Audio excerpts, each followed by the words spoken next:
A storm raged outside. The wind tore leaves from the trees, roaring like a maddened beast. But Julian hadn't heard the wind or rain in a long time. He was inside, consumed by the oppressive silence of the abandoned Redmoor Hotel, standing on the remote shore of a lake deep in the wilderness. The hotel was enormous, a ghostly relic of the past. Once it had been a luxurious retreat for the wealthy and influential, but after a mysterious incident in 1937, the building was abandoned and left to decay.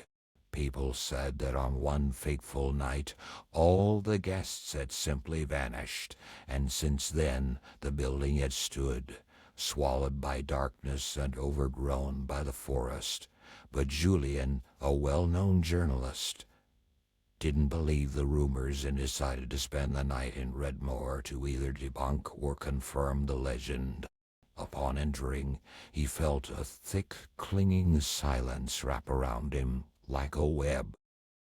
Dusty, faded paintings hung on the walls, twisted and broken shadows of the past. He moved slowly, passing doors that once concealed laughter, celebrations, and whispered secrets. His flashlight picked out broken furniture, shattered mirrors, and fragments of carpets. Each room seemed to live a life of its own, but in the center of the main hall hung a large though dusty mirror that instantly caught his attention. He moved closer to study it. Strangely, it looked almost new, as if someone had gazed into it not too long ago. Suddenly, Julian noticed something in the reflection, a shadow slipping behind him. He turned, but there was nothing. Only a chill seeped into his bones. Perhaps it was exhaustion, he thought, and headed up the staircase. The higher he climbed, the more he felt a strange weight pressing down on him, as if the air itself grew denser, heavier. On the second floor, he saw a long corridor dimly lit by moonlight streaming through shattered windows. At the end of the hallway, there was a door that looked as if it had recently been opened. He moved closer and, suppressing a strange sense of dread, opened it. The room was nearly empty, but in the center stood a large oak table. On it lay an old leather-bound book tied with a ribbon. The ribbon seemed fresh, as if placed there just for him, an invitation.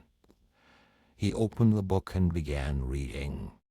The entries belonged to a former hotel guest who mentioned strange nights when his dreams became reality, visions distorting and surfacing in the depths of mirrors. With each line, Julian felt more and more as though the story was about him, as if this person too had found himself trapped in the hotel, only realizing later that he had become part of it. In the last entry, the guest described how the mirror in the main hall whispered his name and drew him deeper into darkness. Closing the book, Julian realized the reflections in the mirror were becoming more distinct. Soon, shapes began to emerge, distorted yet recognizable fragments of the hotel's lost guests. But something was wrong. One of the shapes looked disturbingly like